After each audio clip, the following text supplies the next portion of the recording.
Good afternoon, everyone. Hello, welcome everyone to Brothers on the Corner. Somebody will translate to Swedish for me, as you will recognize it. It's a wonderful venue. It's great to be in the middle of Tranås.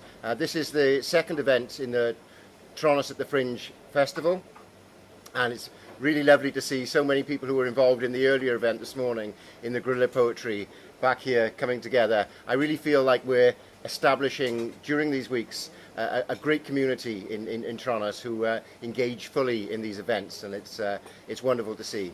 Today is Canada Day, and I'm very pleased to have with me two Canadian writers who just so happen to be in Sweden at the moment.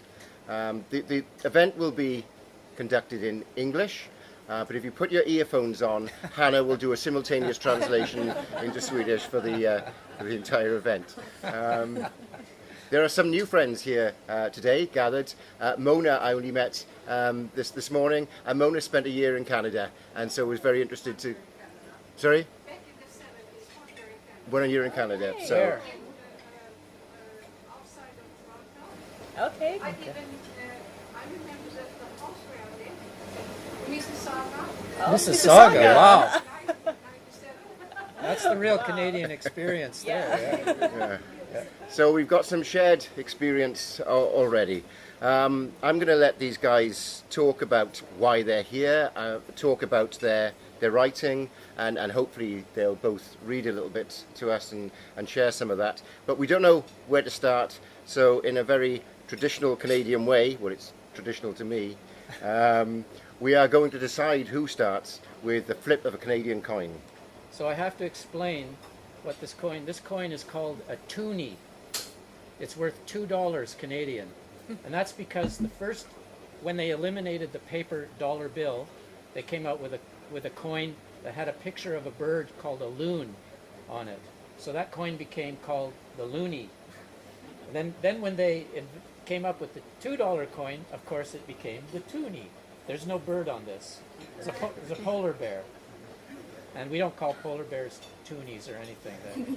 So we're going to flip to see who will read first. Do you want heads or tails? Tails. Okay, I don't even know. Oh, polar bear's tails. Okay. Yeah, get that little white stub. Oh, heads. No, tails. You're first. You Tails, tried yeah. to cheat. Yeah. I did. I thought what's the light? Okay, so I won. I mean, Emma won. I don't know what that means. Does that We mean both Okay, won. well, yeah. Emma is within the discipline of writing is primarily a novelist, and her collection, her story, her novel Otto, Etta, Russell and James. A lot of names. I was so Etta, close. Otto, and Russell and James. Has been translated into 17 different languages and is published in 23 regions across the world. But Emma is also an artist in another discipline. She plays the viola, the violin, and other apparently strange instruments that were mentioned. And she and her partner Charlie are in Jönköping at a residency. It's just coming to an end now, so perhaps you could enlighten us a little more about what's been going on there. Yeah, so we're in Huskvarna in Jönköping municipality, and we're there at Smedbyen, that word, in one of the old workmen's houses there that they've set aside for international visiting artists of various kinds to come to. And they've just given us the space and the time to work on whatever we want, basically, which is really, really wonderful. And we're having a really good time. And we brought our son and we put him in Förskola daycare. And today he said, so he knows how to say green and purple and blue so far in English, but today he said gul. He pointed to a yellow taxi and said gul, and we're like, I guess that's good. You don't know the word yellow, but you're learning Swedish. Okay, Good stuff. that's good. So yeah, we're there working on various projects. I'm writing a new book. My first two books, Etta, Otto, and Russell and James, is set in Canada, in Saskatchewan, and kind of then across Canada. And then my next book, which comes out in about 9 months, is set in Newfoundland on the east coast of Canada. And in Jönköping, I'm working on a book that's set in 2nd century Portugal. Oh. So Lusitania, which is completely different. I had to learn a lot about it. There's no cats, for example. Well, No cats, no oranges. It's a whole different world. So I'm working on that, and my partner and I are writing a pop album. So Yay. that's what we're doing in Sweden. Because when in Sweden? But the pop album is not in Swedish. No, No. I wish. And we did talk about, for the lyrics of one song, putting just all the words we know, but it'd be like, tuck. So make it. Yeah. Yeah, that's all. So that's what I'm doing here.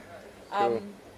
I thought I would do a very short reading from the beginning of Etta and Otto and Russell and James, just the very beginning, and because it kind of introduces the book, but also introduces sort of the Canadian theme of the book, and then read a little bit from the book that's not out yet, that comes out next year, because I'm excited about reading from that one, because it doesn't exist yet.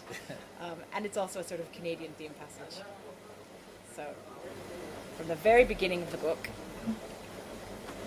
This is my copy, which is very dirty and old, but I have one nice copy, if you want to look at a nice looking one. There's that one. Otto, the letter began, in blue ink. I've gone. I've never seen the water, so I've gone there. Don't worry. I've left you the truck. I can walk.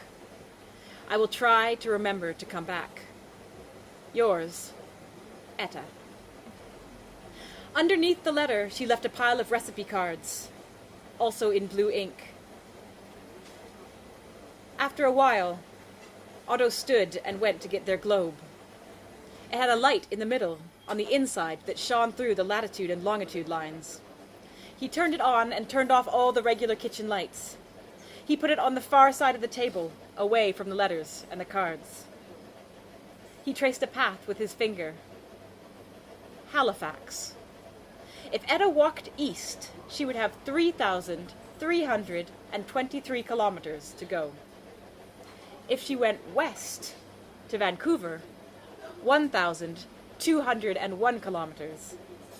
But she would go east, Otto knew. He could feel the tightness in the skin across his chest pulling that way. He noticed his rifle was missing, and that it would still be an hour until the sun rose. So that's where that book starts off. It starts with Etta, who's an 82-year-old woman, leaving her husband and walking, starting anyways, to walk across Canada.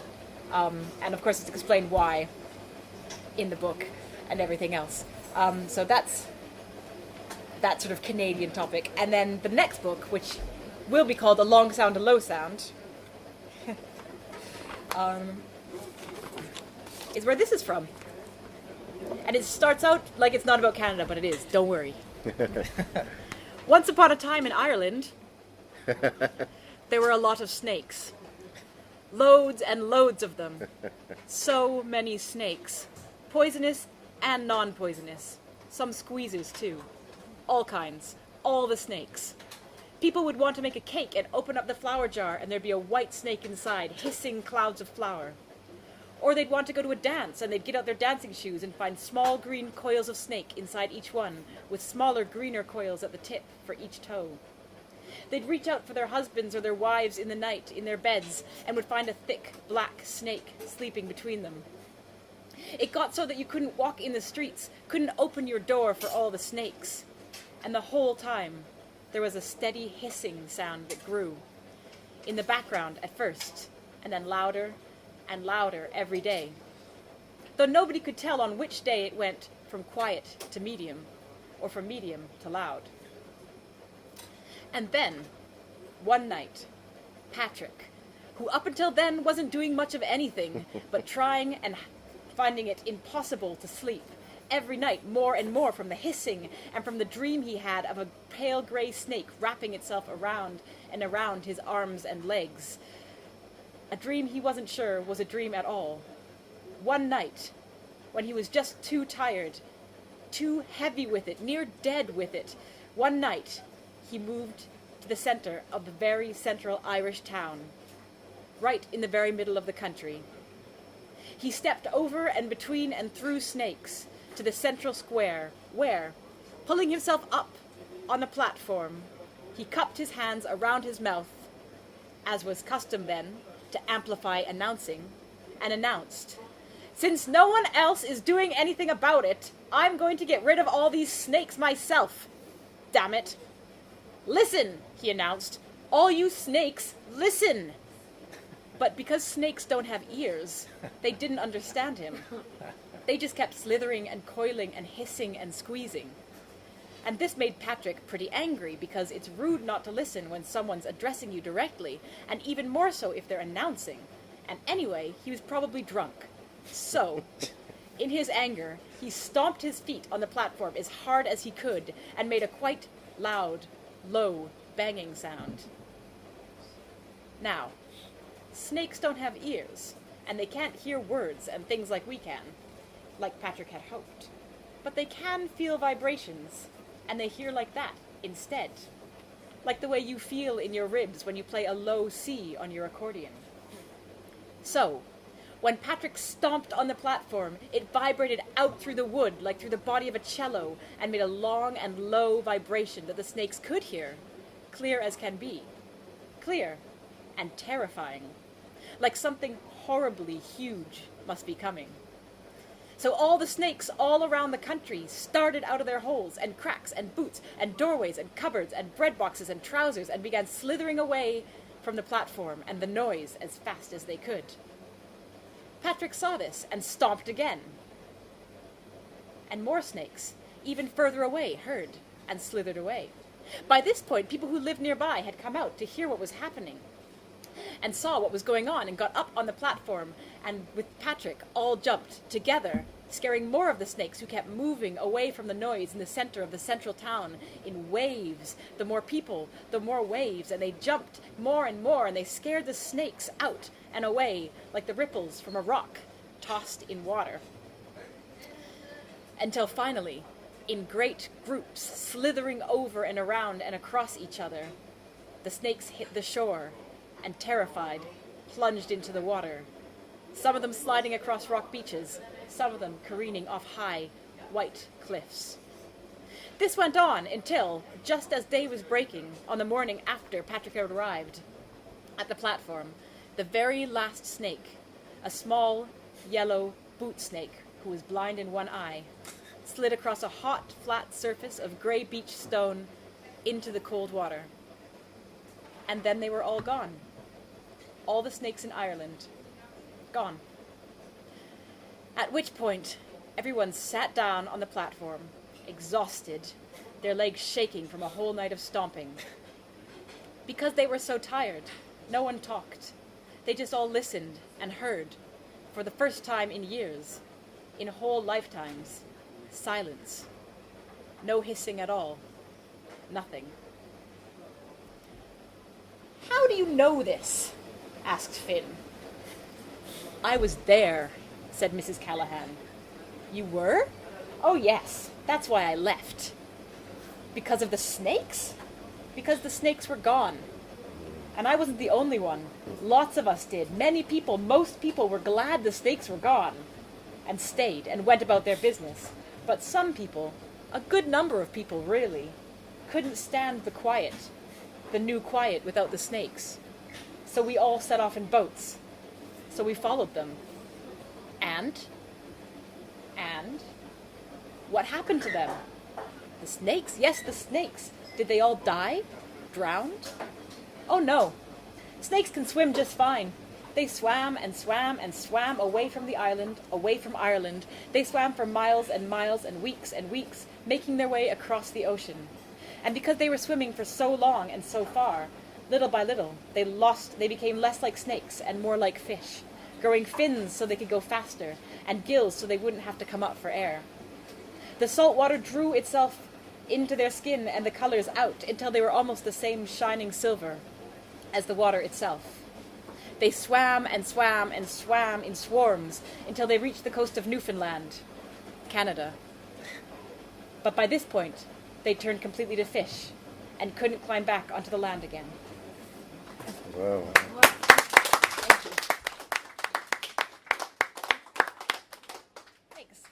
Thank you, Emma. It's well, you teased us with just a tiny bit of the novel because you're tired of that now. And Yeah. You want to read the new thing. I'm sure everybody would hope to hear a little bit more of Etta, Otto, Russell and James as well sometime, because you set the story so beautifully, and we know there's this huge epic journey ahead. But yeah, wonderful piece. And does music?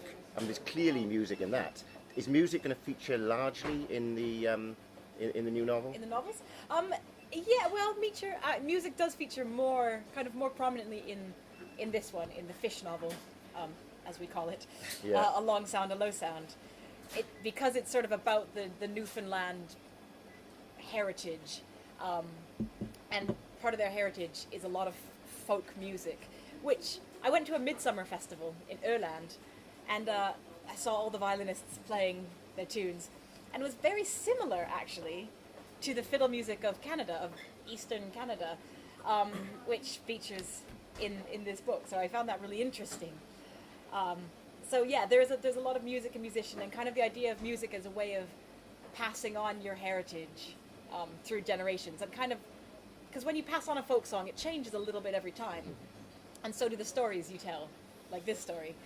And so that's kind of the idea, is that the music and the stories and the people change as they move from place to place, but they keep these sort of core things going. Yeah. No, it was a wonderful retelling because yes, you gave us the stereotype of a drunken Welshman in Ireland, in Patrick, who was probably drunk when he started his stomping, and this new ritualistic community dance, and the idea of one culture replacing another culture. But I think it's very rare that we look back at the story of St. Patrick and think of the snakes and think what was there before, and the idea that all that sound, all that community, all the music that existed before was something that could be taken away and shared to another place. Yeah, somewhere else. Yeah, exactly. Yeah, and that's part of what's so interesting about sort of being in Sweden and writing, is that whether I want to or not, I'm going to be influenced by what's going on here as I work here, and then I'll take a little bit of that back with me to England, which obviously influences me from Canada, and so it's all this sort of passing on of things, which is great. The more we move around, the better, I think. Yeah. Yeah. How do you feel about any poetry in that, Calvin? And because it's a lot of metaphor in that writing. Whether it's the beginnings of novel, or was it the beginning? That was a potential beginning, but it got moved, so it's not quite at the beginning anymore. Well, it seems like a true story to me. I believe it entirely, and we'll check with Derek later, who's from Ireland. Yeah. He'll tell us about the Ireland, but definitely in Newfoundland, I know those fish came from Ireland. Somewhere, yeah. Ireland. They all the fish there have an Irish accent, so it's believable. We say St. Patrick banished the snakes from Ireland, but he didn't get them all out of the country, because quite a few lodged in Dáil Éireann, which is the Irish Parliament. Oh yeah. Yeah, they went there for shelter. Couldn't leave. Yeah. Fair enough. Yeah. Okay, well, perhaps I can introduce Calvin a little bit. Calvin is part of the Kultivera residency in Tranås, and has been here for only a week, whereas Emma is coming towards the end of her residency. Calvin is just starting his. And Calvin is, again, a multidisciplinary writer, if you like. He's both a poet and a short fiction writer.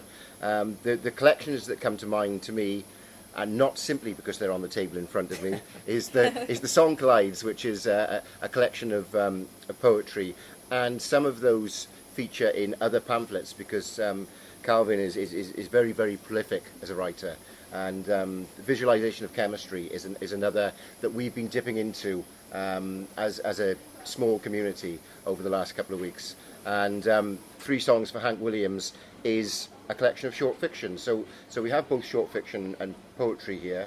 I don't know where you want to start, Calvin. Tell us about those mixing, or about what's been happening in Tranås, or. Well, I think I'll read things that are already in print rather than stuff I've been working on here. Although I'm pretty sure that I'll be participating in some of the Pilsner Poesi events when I will read some work that I've been writing here.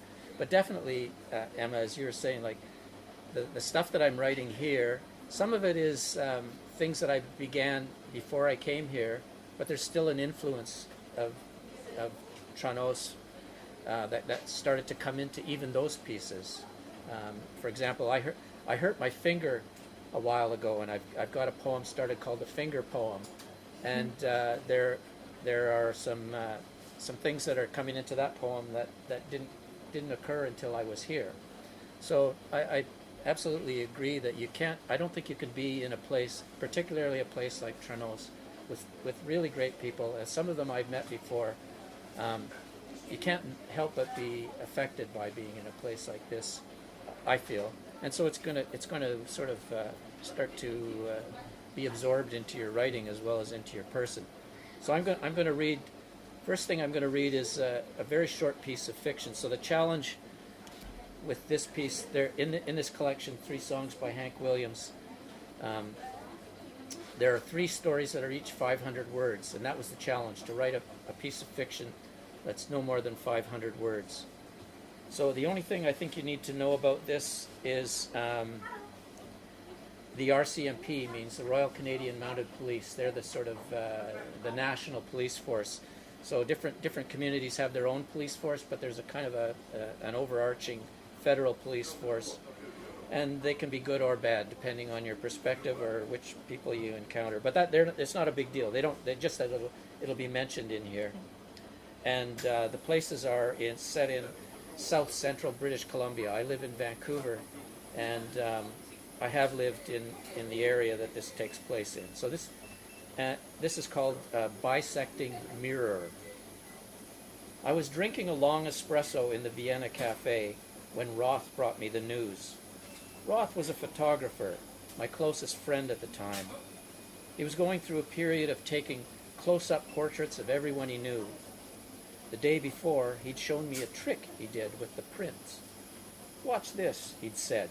He set a mirror down the middle of the face, vertically bisecting the image from forehead to chin. The portrait was of a woman I'd secretly been in love with for years. Beautiful, confident, and focused. The type of woman I knew would never have been interested in me. Besides, I was a married man. The new image, composed of the right side of her face in symmetry, presented her as the person I thought she was. But when he reversed the mirror, so the left side of her face was duplicated, the image changed drastically.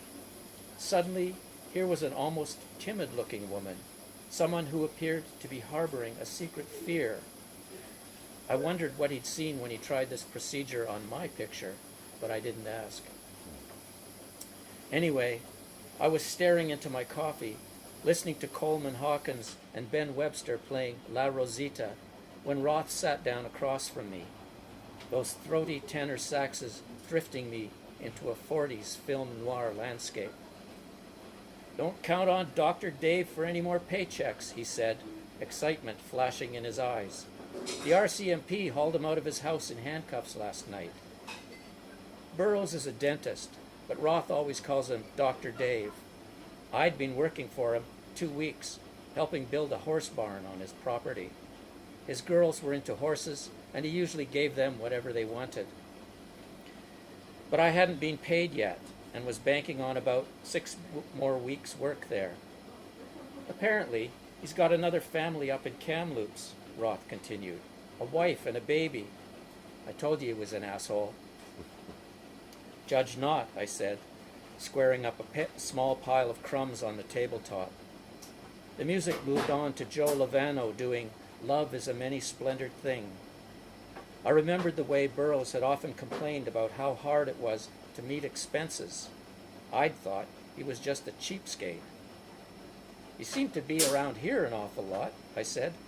"What did he tell the woman in Kamloops he was doing?" "Who knows?"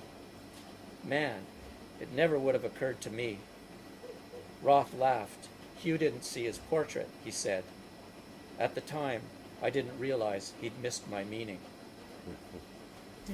So there's a 500-word story. So now I'm going to read you some poetry. So the poems I'm going to read are mostly from this book, The Song Collides, just a few, and then I'm going to read you one poem from this chapbook, which is this chapbook's called "The Invention of Birds." All the poems are sort of bird related, and that's because when this book was being published and they were showing me cover designs, I noticed that everything the designer did had a lot of birds on the cover, and I didn't understand why. He said, "Well, in your manuscript, there's a lot of poems about birds," and I didn't realize. So I went, looked again, and saw, yeah, that's true. So I decided I would close that by writing a book that's just about birds, and leave it at that. Okay, so the first poem I'm going to read is Jenny, who there she is. Jenny and I are on the residency together, and we were talking about people having a sense of direction or not. And this is a poem I wrote for my mother, who had no sense of direction. The poem's called "Turned Around." She gets turned around, she says, finds herself moving away from where she wants to go, claims that roads change direction behind her back. Still, she follows the gravel path down toward a cable-strung bridge, swaying across a chasm. Green home to pounding water that moves so fast it makes her dizzy. She says she can't detour, only travel straight ahead, then steps down, rolls her foot on an egg-shaped pebble, and falls slowly like a rectangle of cloth collapsing. Tears the knee of her new beige slacks, scrapes her hand, blood blossoms. In time-lapse tempo, tiny beaded flowers on white skin. Not easy, she says. Not fair to have no sense of direction when the world is a web of paths passing through light and dark, a series of melting landmarks that double back on themselves, confusion, a game she has no choice but to play. She really did have no sense of direction. But one thing she did tell me that this thing when I was very young, that if you ever stepped on a needle, you know, is that needle? She said it would travel through you. So this poem's called "The Fine Point." Insistent, argument invades like a sliver of glass. Or how my mother told me a needle could travel, that is, if you stepped on one, embedded it in the flesh beneath your heel, the metal would begin to move upward like a silver-scaled fish, swimming against gravity, through the muscle at the back of the leg and up the length of thigh into torso, nosing its way toward a vital organ, liver, spleen, or heart perhaps, intent on finding a resting place, a spawning ground for the discomfort of its host, who remains unaware of this menace, remembering only the slender stab felt once back when foot inherited the fine point, the beginning of an end, established in the blood and meat of distraction. So there's never step on a needle. That's my advice to you. Okay. So this is a poem. I don't know if Swedish people have any anxieties at all, but when I have a dream where I'm anxious, I'm upset about things, I dream about bears. And you maybe have bears here. We have bears in Canada. I have bears that live right behind my house, basically. Emma's laughing at me, but it's true. I live in this mountain behind, yeah. So this poem comes from a dream that I have had or a combination of dreams I've had when I'm feeling anxious about things. And the poem's called "Bears." Always in this darkened landscape where the bush grows to road's edge, they are certain to appear. Grizzlies with ferocious humped shoulders, or blacks and their cinnamon-colored cousins, pursue me, follow, and in the wake of my dreamy walking, just as I know they will, come out from between the alders, parting branches, resolute and quiet behind me on the path, maintaining bare presence in peripheral light. So I speed up, head for the house, quickly, carefully, without running, because that would only make them run too. My feet raising small puffs of dust, I imagine, but don't turn back to look, or consider just what house this is, or whose, or how I know it's here. Still, they trail me to the flimsy screen door. I lock it anyway, which seems ridiculous, but sometimes keeps them out, circling the house, peering in windows with squinty, myopic eyes. Though often they find an opening, and I know they're inside, maybe the kitchen, clearing out the fridge, or shredding the living room furniture with curved yellow claws. I feel their movement, smell the rank aroma of old grease, or find a tuft of fur on a door jamb. I want to get away, but where is there to go? Back outside? Further inside? Into a closet? Or down to the basement? This house, wherever it is, I suddenly realize, is never enough to keep me separate from their intent, those bears, unsettled night, the looming day that waits. That's my the ominous ending there. One more. Sorry. You'll have to humor me. One more, and I want to read this one partly because when I'm reading Emma's novel, and I passed a part in there where she has a line that's similar to a line that I have in this poem, and it's totally just a coincidence, but she feels that we're on some kind of Canadian mind link thing that's going on. So this is a poem that starts with a little clip from a news item from the Vancouver Sun newspaper, August 3rd, 2012, and this is what the clip said. A Vancouver resident has been fined for trying to smuggle a suitcase full of songbirds into the city from China. The poem's called Suitcase Full of Birds. 9 and 20 old world birds chosen for their intonation, a mix of babblers and flycatchers, melodious laughing thrushes, red-billed leothrix, and oriental magpie robins. He sedated and wrapped each in a sock, then slipped them into carry-on luggage, lined up like the keys on a piano, dreaming melodies and harmony of morning light and fragrant breeze. On the aircraft, he lifted his case carefully into an overhead compartment with other bags. Who knows what might have been in them? Souvenirs, photographs of family, a jacket, a pair of silk pajamas. He made no sound while the birds slept across the Pacific. They had no passports or travel plans.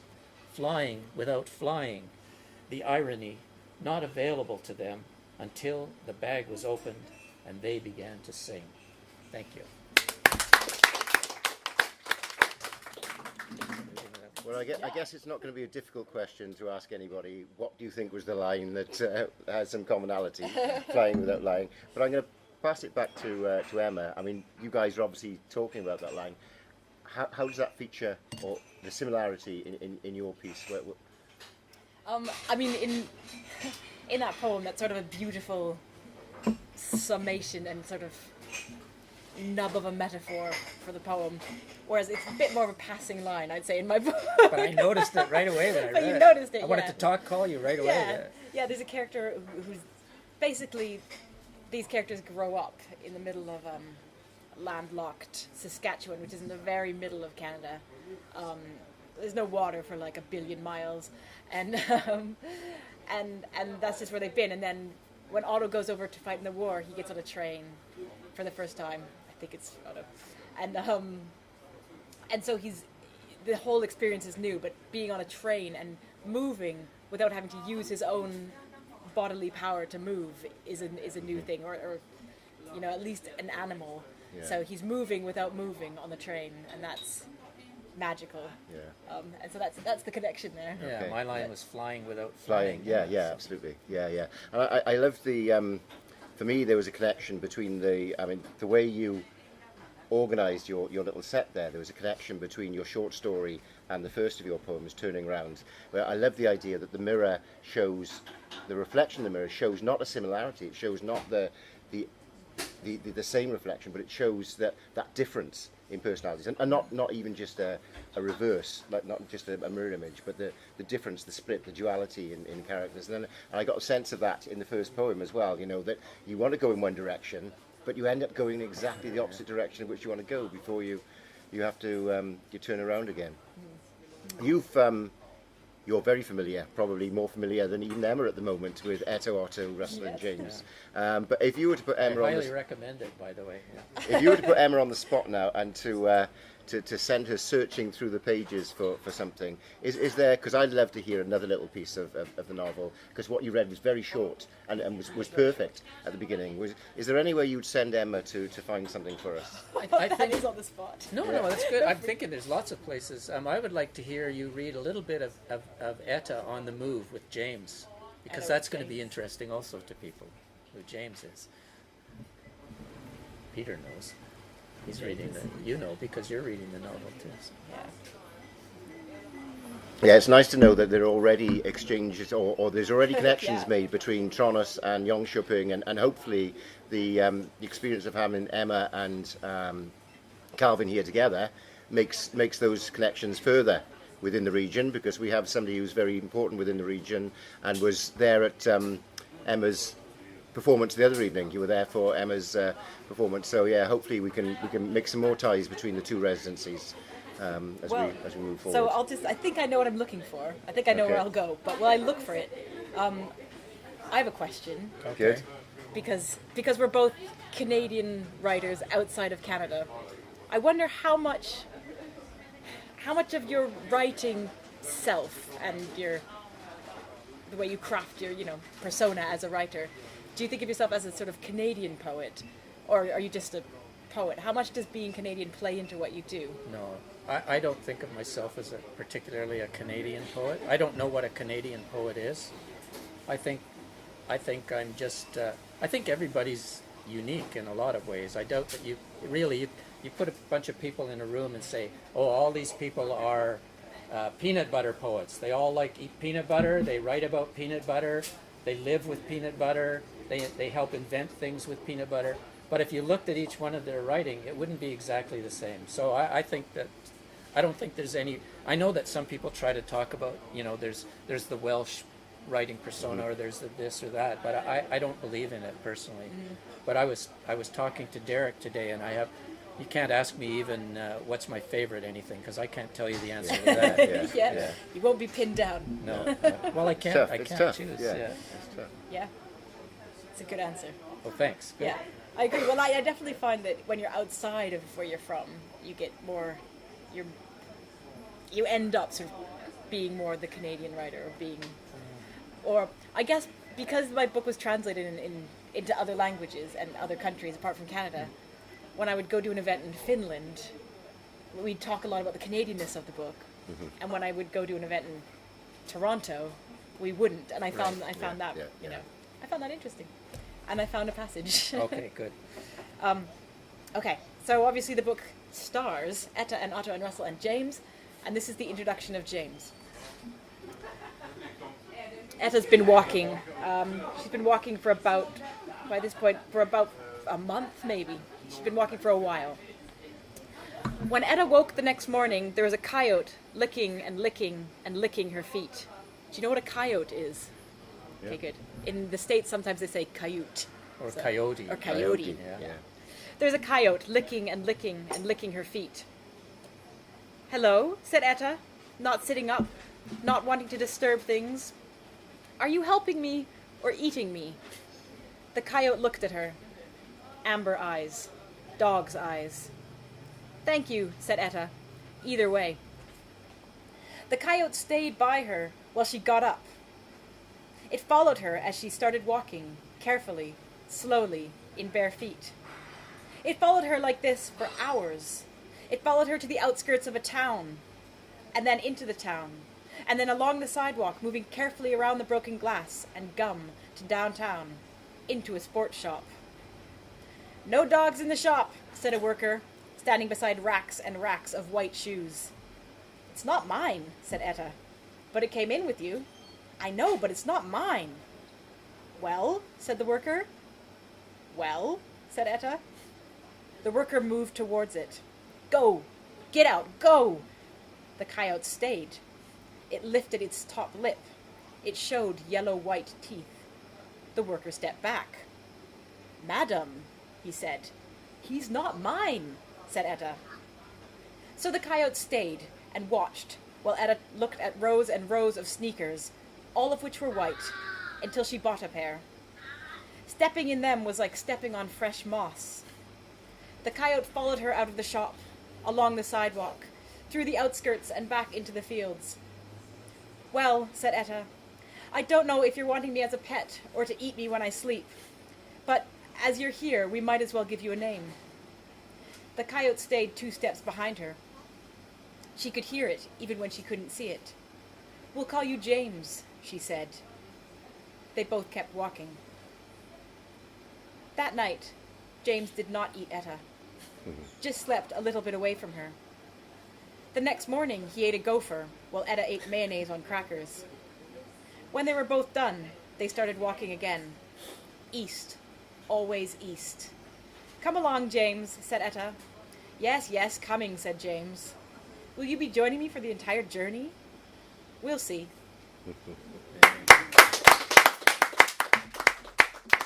I really like that playfulness in the novel, where it's very, most of it is very realistic and believable, but it's not just presented in a straightforward way. But every once in a while, something like that, like James speaking, the coyote speaking to her.